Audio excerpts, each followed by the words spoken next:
On this lesson, we're going to take a look at inscribed angles inside of a circle. So let's get started. Let's start by taking a look at this introduction question, which states, here we have two angles, 1 and 2, which are shown to the right, and these are just small examples of what we're going to define as inscribed angles. So here we have two type of angles, and we're going to define them as inscribed angles. So now the question is, how will you describe or define this kind of angles and this inscribed angle? Well, one thing to see is to how is or how are these angles defined. But notice that angle one, let's concentrate on angle one. Angle one is being defined by these two lines or by these two vectors. But what kind of lines are they? Well, they are chords. Notice that this line right here can be defined as a chord because notice that the starting and ending point, it's on the circumference in the circle. And the same can be said about these two points. These 2 points also define another chord. Can the same be said about angle 2? Well, notice that one of the legs that define this angle, it's a chord, definitely fits the definition of a chord. Even though this is a smaller chord, it is still a chord. So now notice that we're going to be defining inscribed angles.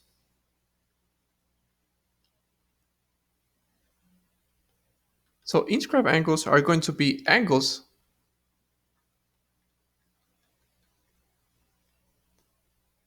that are created by two chords.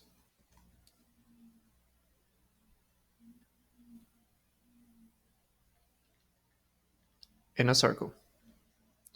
And notice that at least one of those conditions is that the chords, they need to intersect at the same point, or else we just don't have that angle. So that's just a small extension of this small definition. So inscribed angles are just those angles that are created by two chords.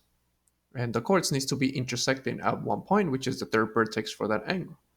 Now, what is the property of those inscribed angles? So we're not going to prove this property. We're just going to state it, even though it says here to prove. But let's give an illustration here.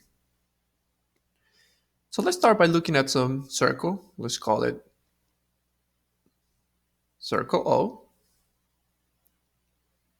And we have an angle ABC, which is inscribed. So let's just define a point A, a point B, and a point C. Let me just actually create that for you. A bit smaller. So here notice that angle ABC is definitely an inscribed angle since it is created by those two chords. So now what is one of those properties for those inscribed angles? Well, for any kind of inscribed angle, which in this case is here, the measurement of the inscribed angle will always be half of the arc that is created. In other words, let's give some measurement. Let's assume that this arc AC, it's 100. Then since the arc AC is equivalent to 100, then the inscribed angle, since AC is 100, note that the inscribed angle, which intersects the same arc, it must be half, which in this case, angle ABC is going to be equivalent to 50 then. And this is what this theorem is trying to say. Given any circle, the measurement of the inscribed angle will always be half of the arc. And I do want to make a distinction between inscribed angles and central angles. Because central angles, it's an angle whose vertex is the center of the circle. And how we have defined is that the angle, which in this case, let's give it a name, the angle AOC is going to be equivalent to the measurement of the arc AC. So when we talk about central angles, which is one of the vertex is at the origin, then the measurement of this angle, it's equivalent to I'm sorry, it's equivalent to the measurement of the arc. But now when we talk about inscribed angles, the measurement of my angle, it's half of the arc. So if it's central, then the measurement of the angle is equivalent to the arc. But if it's inscribed, the measurement of this angle, it is half of the arc. So it is very important for you to make that distinction between those two. So now let's see, how can we use this properly? Well, given the figure in the right, let's find the value of x and y on the circle. Well, let's start by identifying where is x and where is y. Well, I can see that x is right here, and x is represented by this angle. But now notice that this angle, it's an inscribed angle for points Q, T, P. And we have just defined that angle QTP is going to be equivalent of half of its opposite arc, which in this case is PQ. So now we put it all together, angle QTP is 1/2 of PQ, which is 40. Then we can say that X is equivalent to just 20, because the inscribed angle will always be equivalent to half of the arc. So now, how can we use this information to find the value of y?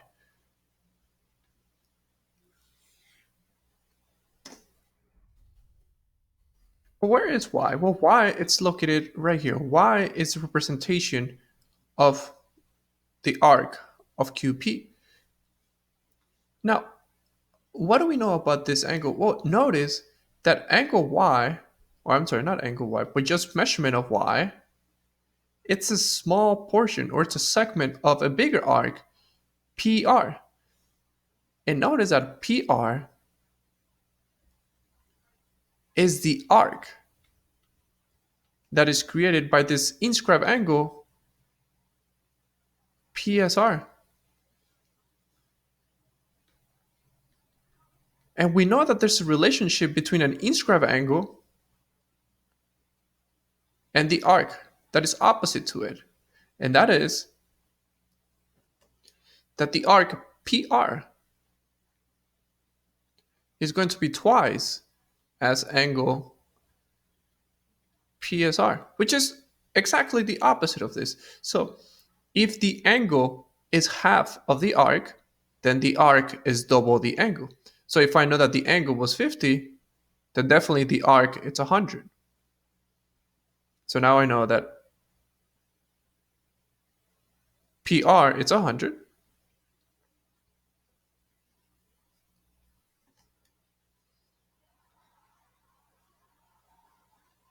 So PR, oops, one more time, sorry about that. So PR, it's twice of 50, and PR, it's 100. But notice that PR, so now we know that PR is equivalent to PQ plus QR. So if we put it all together, I know that PR is 100, PQ is 40, plus QR is the Y. And now, if we solve for y, we can see that y is equivalent to 60 degrees. So these are just some applications of what we have been discussing so far. So now, let's go a little bit further than this. So now, under example 2, it says, in the following figure 1 and 2, those two angles intercept the same arc. And notice that the arc that they're both intersecting is this arc right here. So this is the arc that they're both intersecting. Is there any relationship between angle 1 and angle 2? Well, angle 1 seems to be an inscribed angle. intersect that arc, just like it was stated. And angle 2, it's another inscribed angle that is still intersecting the same arc. So now we know one thing for sure. We know that angle 1 is going to be half of the arc, since it's an inscribed angle. And angle 2, it's also going to be half of the same arc. So therefore, those two angles must be congruent to each other. Well, since the inscribed angle 1 and the inscribed angle 2, since they're both intersecting,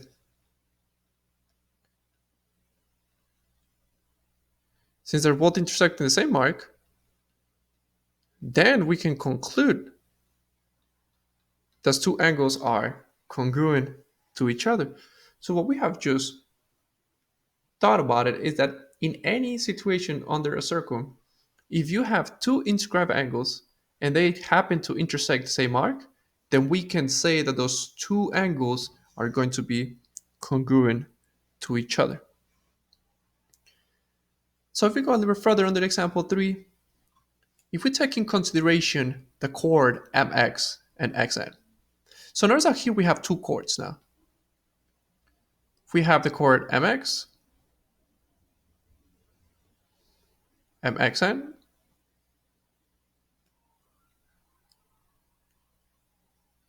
and on top of that, we have the diameter. So if it's a diameter, it must pass through the center O. Here we have the diameter ON. Is it possible for us to know the value of angle? Is it possible for us to find the value of angle MXO? Well, notice that MXO can be seen as an inscribed angle. Therefore, MXO, the angle MXN, I'm sorry, not MXO, the angle MXN should be half of the arc of MN. So MXN is half of the arc. But now notice that if MON is the diameter of the circle, then therefore the value of the arc MN, it should be 180. So since this is diameter, then definitely this is half of the circle. Therefore, it is 180. Since now we know that the arc MN has a value of 180 degrees, and we also know that MXN is also an inscribed angle, and inscribed angles will always be half of the arc, then therefore the value of the inscribed angle MXN is just in more than 90 degrees. And this is a very powerful tool to understand. For any circle, if your chord intersects the diameter of the circle, then we know that if we just don't have just a regular triangle, well, we have a right angle.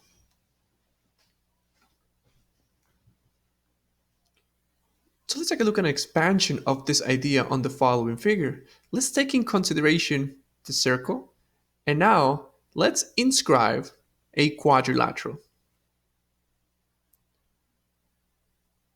Is there any relationship between the opposite angles of the inscribed quadrilateral? Well, here we have our quadrilateral. And the question is there any relationship between the opposite angles of the inscribed quadrilateral? So let's take a look at two opposite angles. Let's take a look at angle E, and let's take a look at angle G. Is it possible for us to draw any relationship between those two angles? Let me actually change this to a different color. Let me actually change this to blue. Is there any relationship that we can draw among those two angles? Well, let's start by looking at their actual inscribed angles. So notice that E, it's an angle that is created by these two inscribed angles.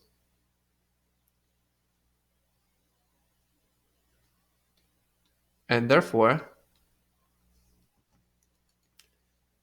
the arc that they intersect is about here. Now, if we take a look at how we define angle G, which is another inscribed angle, note that this inscribed angle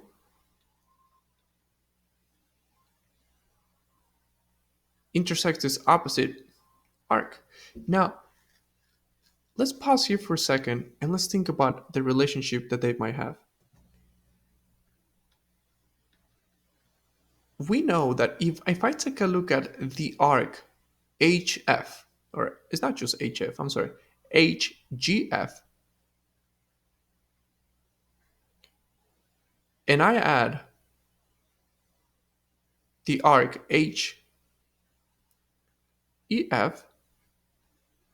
if I add the red arc and the blue arc, then I get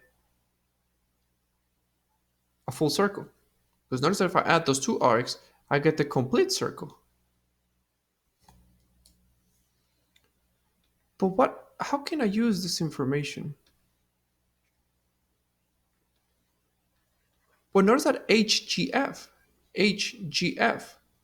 or the arc, HGF, no, hold on, let me backtrack for a second. I know that angle HEF, which is this angle right here, it should be 1/2 of its opposite arc, HGF. Also, I know that the angle HGF, it should be 1/2 of its opposite arc, which is HEF. But I know that if I add those two, that should be equivalent to 360. So if I add these two arcs, it should be equivalent to 360. So therefore, and since HEF is half of that arc, and HGF is half of the second arc, then therefore, if I were to add those two angles right there,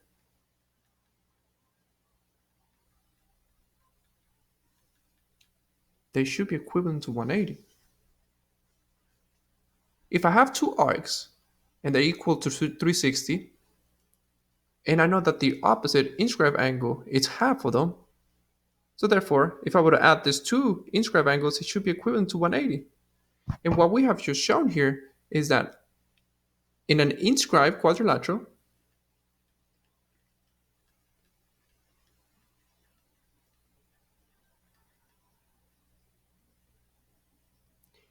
opposite angles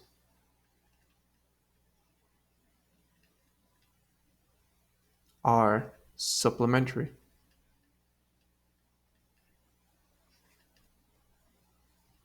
So in any quadrilateral,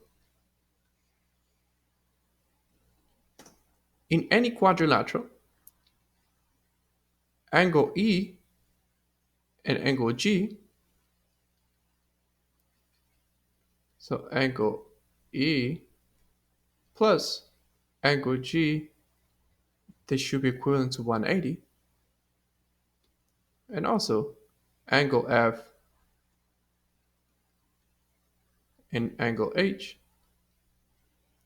they should be equivalent to 180. Now notice that that does not mean that E and G are 90 degrees or that they're equal to each other. All we have said is that if you were to add those two values, that would be equivalent to 180. And the same for opposite H and F. So in any quadrilateral that is inscribed on a circle, those angles which are opposite of each other are going to be supplementary as well. The last statement that we're going to be discussing is this small theorem that we're not going to prove it, but we definitely need to state it. And that is that the measurement of an angle which is formed by a chord and a tension. So let's identify that. Here we have a chord, AT, and here we have a tension line, TP, and the angle that we are created is angle T. but that angle T is said to be equal to half the measurement of the intercepted arc. And the intercepted arc is the arc AT. So what we're trying to say here is the following.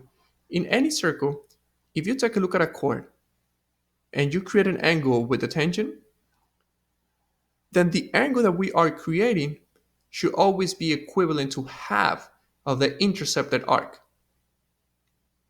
In other words, angle T, which I'm going to call this angle T should be equivalent to one half of the arc AT. And notice that we do have enough information because the measurement of arc AT is 140. So therefore, angle T is just 70.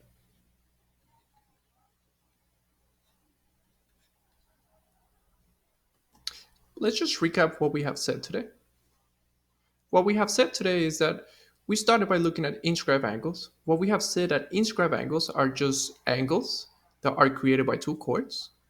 The relationship that it has is that that inscribed angle will always be equivalent to half of the arc that is created. And we did a small example here. What we have also stated is that if you have two inscribed angles and they intercept the same arc, therefore those two angles must be equivalent to each other. Any inscribed angle that intersects the diameter of the circle must be equivalent to 90 degrees. In any circle, for a quadrilateral, opposite angles are going to be supplementary to each other. And lastly, for any chord that intersects the tangent line, the angle that is being created will always be equivalent to half of the intercepted arc.